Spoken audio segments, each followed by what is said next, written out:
ఈరోజు ప్రెస్ మీట్కి హాజరైన మా రమణయ్య గారికి, శాన్ల గారికి, కిట్టు గారికి, సీను గారికి, వచ్చిన మీడియా మిత్రులకు కూడా ధన్యవాదాలు.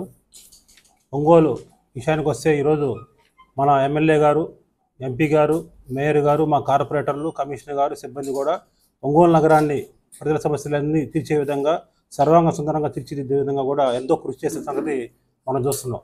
రోడ్ల విషయానికి వస్తే సివెన్ క్లబ్ దగ్గర రోడ్డు కానీ, మంగమూరు నగర్ రోడ్డు కానీ, ఎన్నో ఏళ్ళుగా పరిష్కారం కానీ కొత్త మార్కెట్ రోడ్డు, ఇలా ఎన్నో రోడ్లు, మన కొత్తపట్నం బస్టాండ్ రోడ్డు, ఇలా అన్నీ కూడా చేస్తుంది మనం చూస్తున్నాం. ఇంకా ప్రతిరోజు నీరు ఇచ్చే విధంగా కూడా 250 కోట్ల రూపాయలతో టెండర్ దిశలో ప్రస్తుతం ఉంది. అది కూడా త్వరలోనే ఒక 2 yearsలో పూర్తి చేసి ప్రతిరోజు మంచినీళ్ళు ఇచ్చే విధంగా కూడా ఎమ్మెల్యే గారు కృషి చేస్తున్నారు. ఇంకా లోకేష్ గారి పాదయాత్ర హామీ ముఖ్యంగా అండర్ గ్రౌండ్ డ్రైనేజీ, దాన్ని కూడా ఎమ్మెల్యే గారు కృషి చేస్తున్నారు. అంతేకాకుండా డ్రైన్స్ కానీ, శానిటేషన్ కానీ, ఇంకా పార్కులు, వాకింగ్ ట్రాక్లు, ఒంగోలు నగరం డివైడర్ల మీద పూల మొక్కలు, ఇట్లా అన్ని రకాలుగా కృషి చేస్తూ ఉంటే కొంతమంది కావాలని బొరచడానికి ప్రయత్నిస్తున్నారు. ఇంకా ఒంగోలు మన నగర పాలక సంస్థ సైట్లు వచ్చేటప్పటికి పాత మార్కెట్, ఇట్లా Addanki bus stand site, Rythu Bazar site ఇట్లా కూడా ఉన్నాయి. ఇవన్నీ కూడా ఐడెంటిఫై చేసి మన కమిషనర్ గారు, ఎమ్మెల్యే గారు కూడా వాటిని ఏ విధంగా BOT ప్రకారం మున్సిపాలిటీ కానీ వచ్చే విధంగా చేయాలా, PB ప్రకారం చేయాలని కూడా పరిశీలిస్తుంటే కొంత మామూలుగా కొంత స్థలాల పడుపుడు మనం ఎగ్జిబిషన్ గ్రౌండ్స్కి మనం టెంపరీ రిలీజ్కి ఇస్తుంటాం. అదేవిధంగా పాత మార్కెట్లు ఇవ్వడం జరిగింది. ఇచ్చేటప్పుడు కూడా కండిషన్లు ఉంటాయి.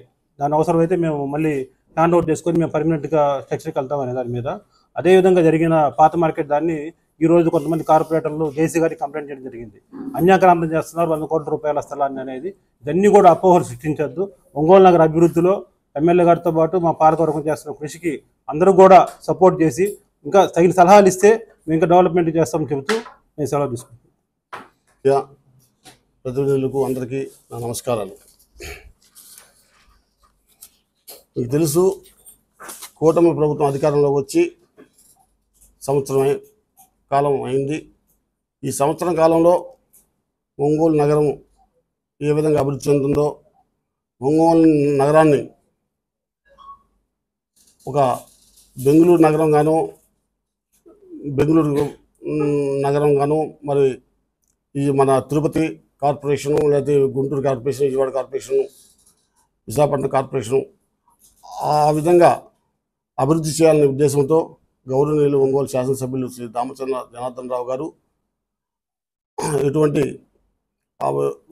వినూత్నమైన ఆలోచనలతో ముందుకు వెళ్తున్న విషయం అందరూ తెలుసు. ఈరోజు ఒంగోలు నగరంలో ఈ సంవత్సర కాలంలో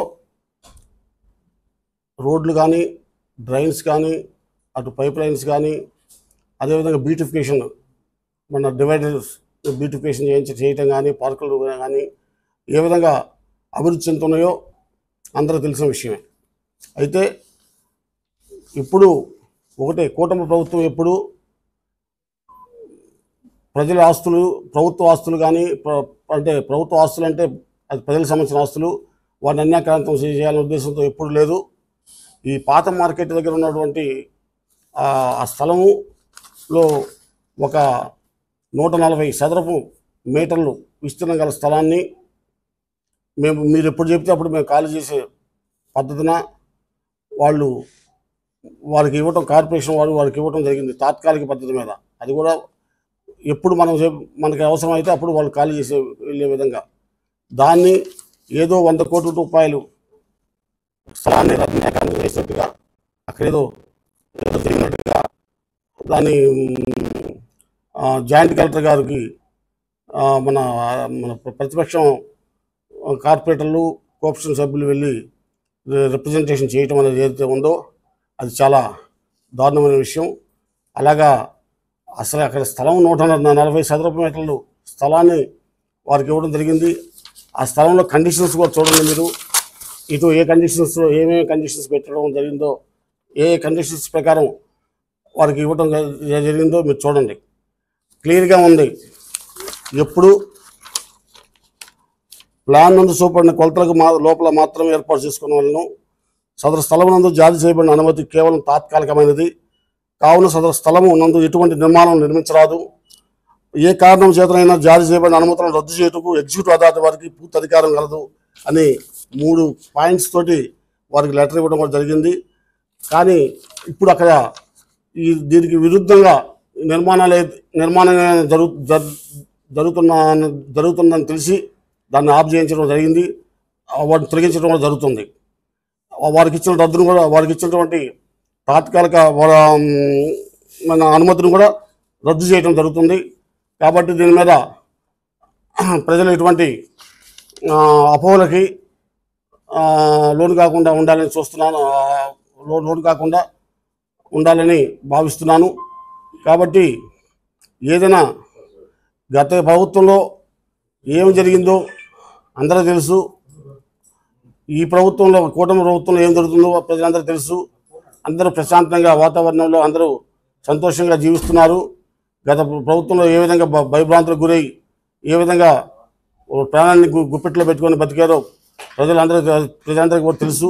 కాబట్టి ఇలాంటి అవాస్తవాలు అన్నీ మీరు ప్రజలకి అవాస్తవాలు చెప్తే ప్రజలు నమ్ముతారని, ఇలాంటి అవాస్తవాలను మీరు చెప్పటం ఏదైతే ఉందో అది మంచి పద్ధతి కాదు.